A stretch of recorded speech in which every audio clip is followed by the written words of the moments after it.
All right. Hey there. Welcome to this week's episode of Weirdos Like Me. I am your chief weirdo, Dr. Shannon. This week, we're going to talk about something that I personally need to talk about. So I just made the executive decision to go ahead and shift this week's episode to this topic because I need to reinforce this concept in my own life. And this video podcast, whatever I'm calling it, is actually going to be maybe my accountability partner. So maybe if I say this out loud once again, over and over and over, I'll anchor it into my being, and then I will better myself in this area. So we're going to be talking about rest.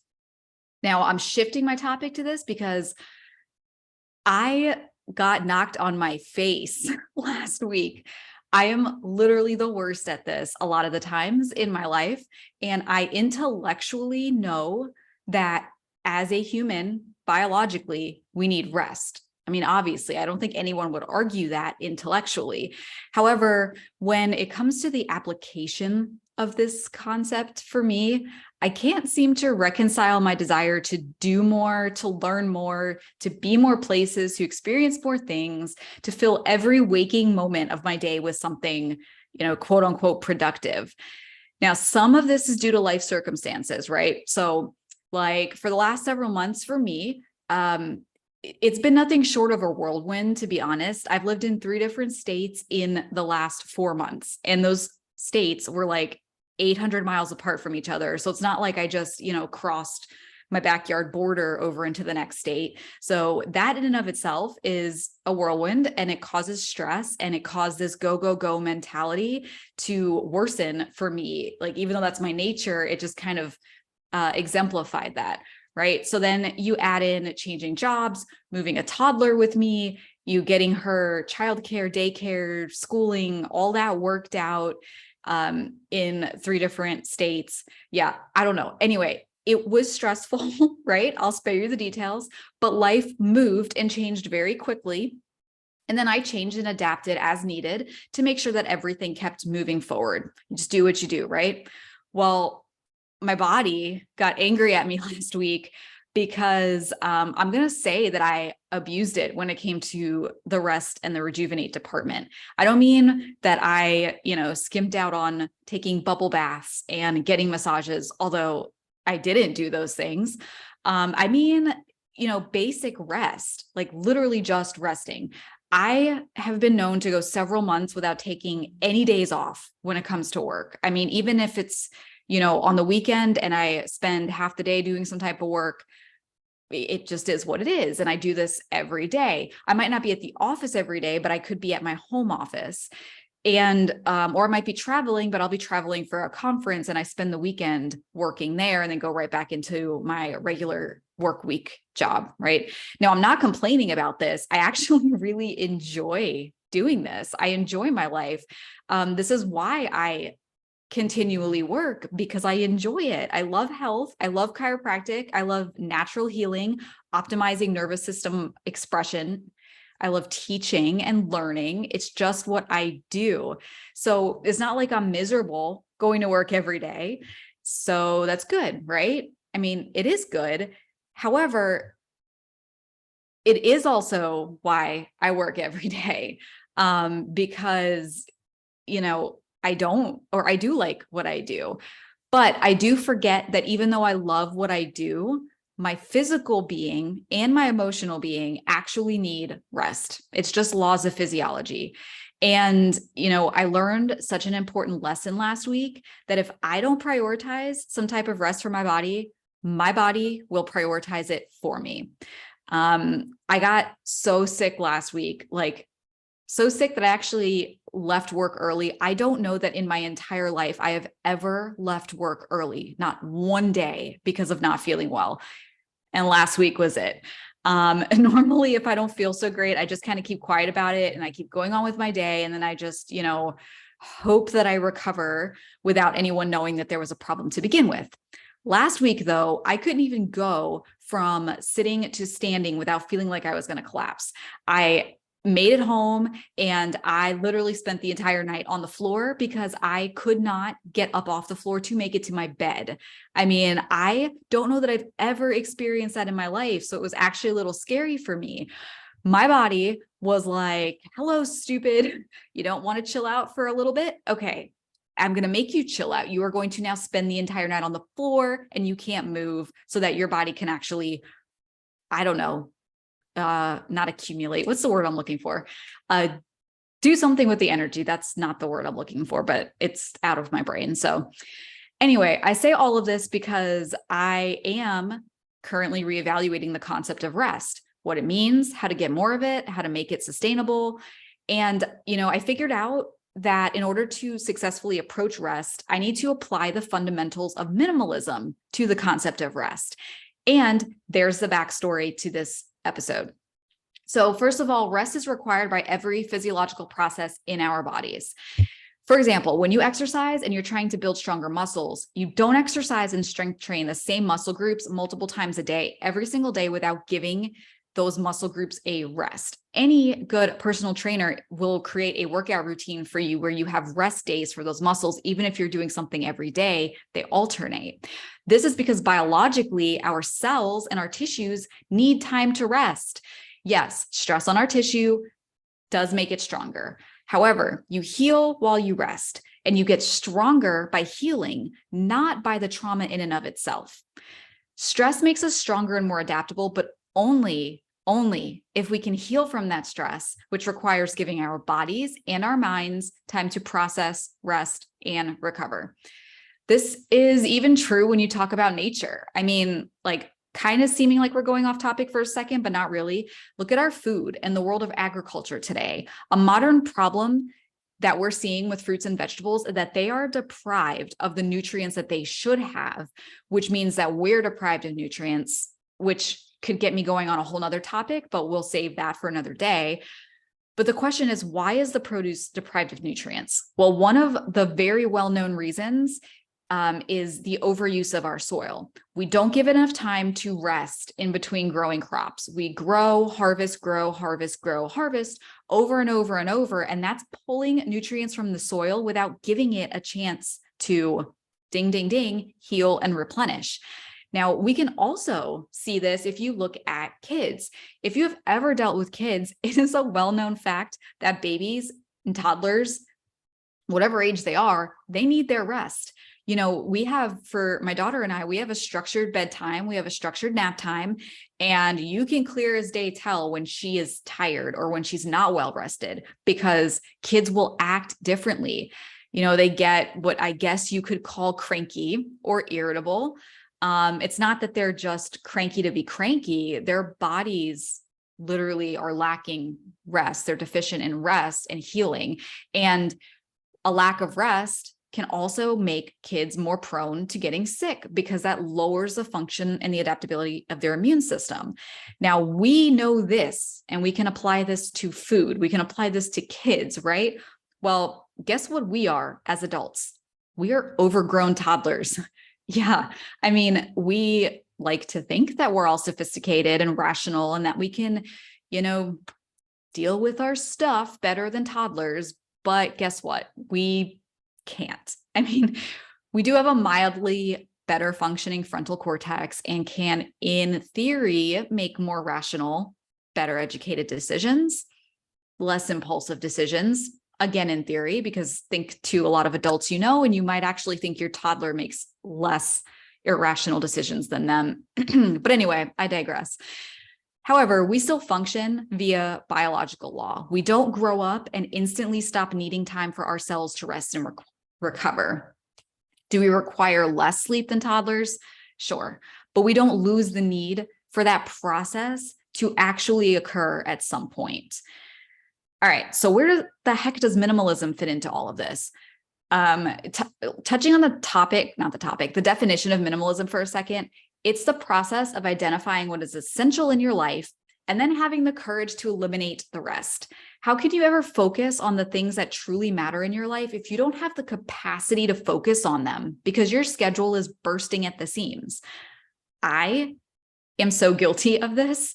And I've had a point in my life where I tend to not feel accomplished enough, air quotes for those who are watching, if I'm doing just one task. I actually feel like at any given moment, I should have the capacity to complete at least 2 tasks. And yes, I did say at least, because there are some crazy times where I am literally trying to do 3 or 4 things at the same time. Now, saying this out loud really makes me realize how ridiculous this is. But I'm saying it out loud anyway to you guys because I actually really do want to work on this. So here's my verbal accountability, right? On one hand, it's kind of good. It's kind of nice. I get a lot accomplished in a short period of time, and it allows me to have simultaneous jobs, projects, allows me to parent Bexley while I'm working and all these other things at the same time. On the other hand, though, there is this concept that if you are multitasking, your brain really can't focus on everything going on at the same time. So you feel like you're accomplishing a lot, but you're really not getting everything out of each individual task like you would if you just did one thing at a time. And this is because your brain gets fatigued and it can have a hard time switching from task to task every 30 seconds. I mean, think about you when you're working. If you get interrupted over and over again, it takes you a little bit of time to get back in the zone, right? So think about if you're just constantly interrupted because you're actually doing multiple things at once. Every task is interrupted. Now, I know the good, the bad, and the ugly about this. And here's the thing. I'm in a season in my life right now where some of this is just required. So lots of single parents will tell you that you just don't have the option to turn off. When I have my daughter, I need to be fully present and engaged with her. No matter if it's a good day, a happy day, a sad day, a teething day, a tired day, whatever it is. And I, nor any other parent, have the luxury to choose when these inconvenient days happen. It would be nice if we could, but we can't. There are only so many hours in the day. And when you have to fit in, a full-time job, parenting, simultaneous businesses, and extra post-secondary stuff, and you have all these things going on the outside, you just do what you have to do. However, I feel as though this is actually causing me to really, really whittle down and embrace the whole minimalist concept with my time, or at least to try to make myself start doing it better. Because, like I said earlier, there are only so many hours in the day.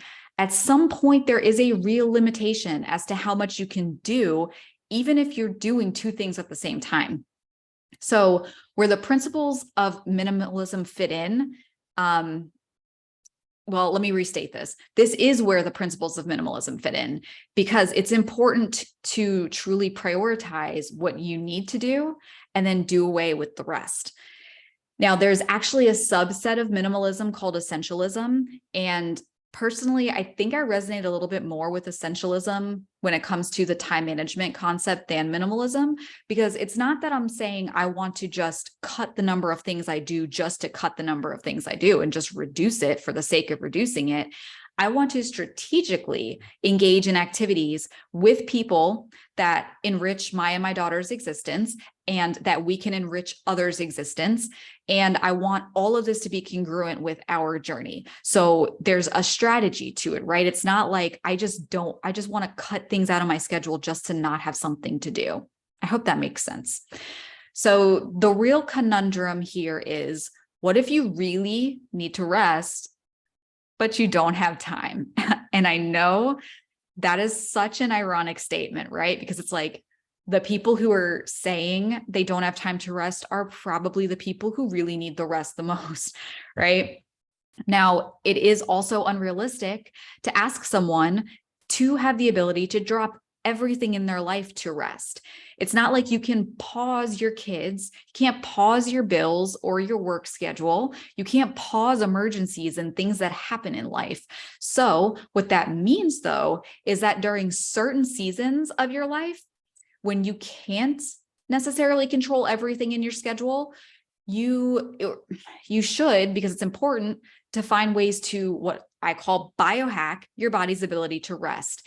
And you do this by utilizing very small intentional periods of physiological rest that aren't going to break the bank, so to say, with your schedule. Okay, so here we'll go into some actual action steps to do this rest biohacking, okay? So first things first, although this may sound counterintuitive, The important thing to do is schedule in your rest. Okay. Stop everything you're doing. Maybe not right now, but when you finish this episode and you want to start doing this, schedule your rest in, whether you have a paper agenda or you put it in your phone, whatever, schedule it in. Because if you don't schedule it in and you're busy, guess what's going to happen? Do you think that all of a sudden, like, the magic time fairy is going to come and like open up something in your schedule? No. In fact, the opposite will happen. You're going to get it full. So you got to put it in. I saw an article the other day that said that people who take one day off per week to do nothing, like literally that was the quote, whatever do nothing means. Like, what does doing nothing mean? But anyway, sorry, tangent. What was this article? Oh, okay. Yeah, I got it. All right. It said that people who take one day off to do nothing live 10 years longer than those who don't. Now, I don't know the accuracy of the source of those statistics. So like, I don't know. I'm not going to sit there and be like, if you take a day off a week, you will absolutely live 10 years longer than those who don't. I mean, maybe you'll live 10 years longer. Maybe you'll live 15 years longer. Maybe you'll just live 2 years longer. Who cares? Whatever it is, doesn't this statistic make you stop in your tracks for a minute? Like, think to yourself, if you rest more and chill more, you may live more, versus running like a frazzled hot mess 24/7 and then causing so much stress that you actually live less. Like, whoa, I wish I had the little mind blowy. Today's episode, guys, this is why I'm doing this on rest. Anyway, the little mind blowing emoji, that's what I want right now. Now, anyway, okay, I know what you're thinking. I don't really know what you're thinking, but I know what I'm thinking. So I'm going to project that onto you right now. Okay. So my thought is, there's no way in hell I can dedicate an entire day of the week to doing nothing. Like, the thought of doing nothing for one entire day actually gives me anxiety. Like my heart is beating right now because I'm like, what do you do? And I already knew I was going to say this and I'm still like, whew, what does that even mean? So this is what I'm going to personally do. Okay. I'm not going to start by dedicating an entire day to rest. I know that I will fail at it if I do that. I am going to dedicate a certain amount of time, one day a week, to resting. Does it matter what that number is? No, not really. I mean, maybe I'm going to say, okay, for 2 hours every Sunday, I'm going to just chill. I'm going to sit on the couch. I'm going to watch something. I don't know what I don't know. I don't even have a concept right now. I'll work on that after.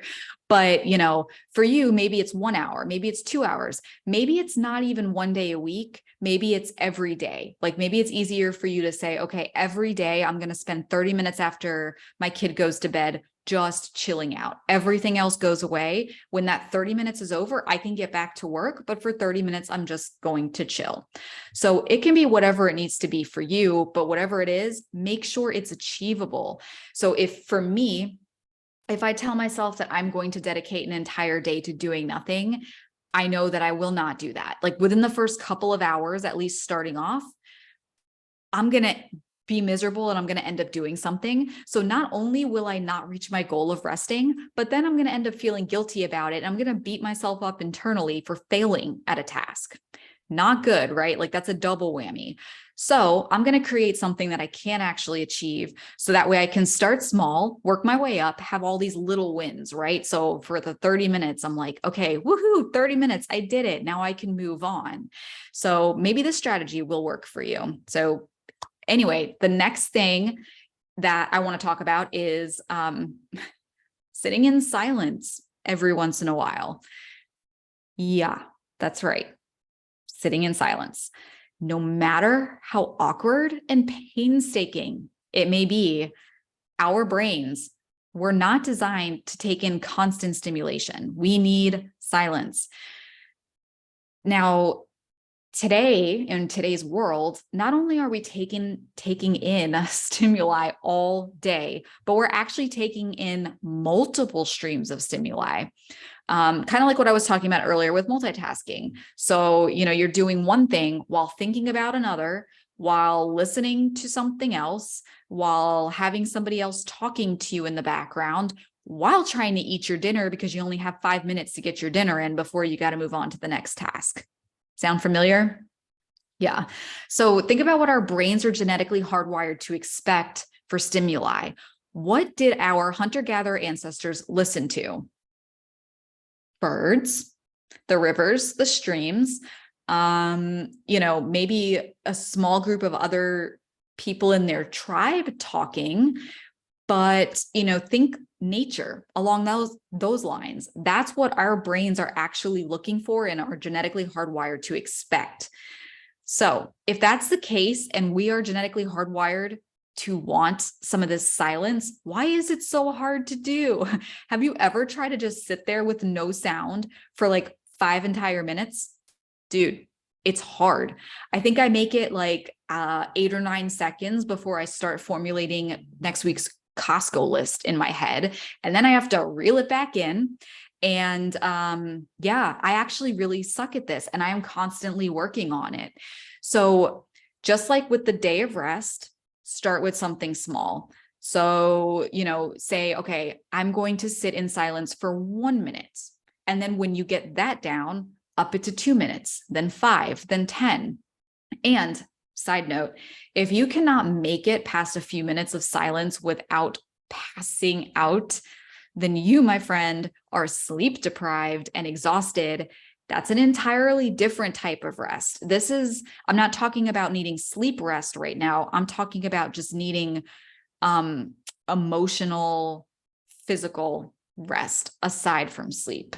So if you cannot sit in silence for 3 minutes without falling asleep, you do need to find a way to implement more actual sleep into your existence.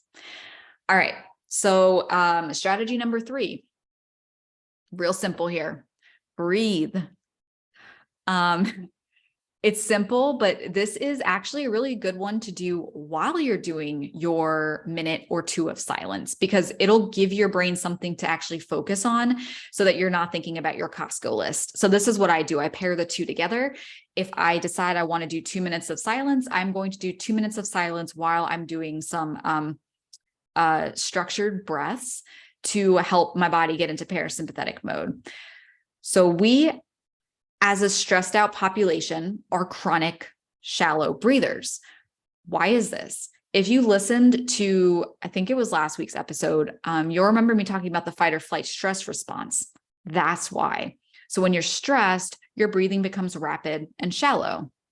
That's okay for a short period of time, but you're not supposed to exist like that all the time.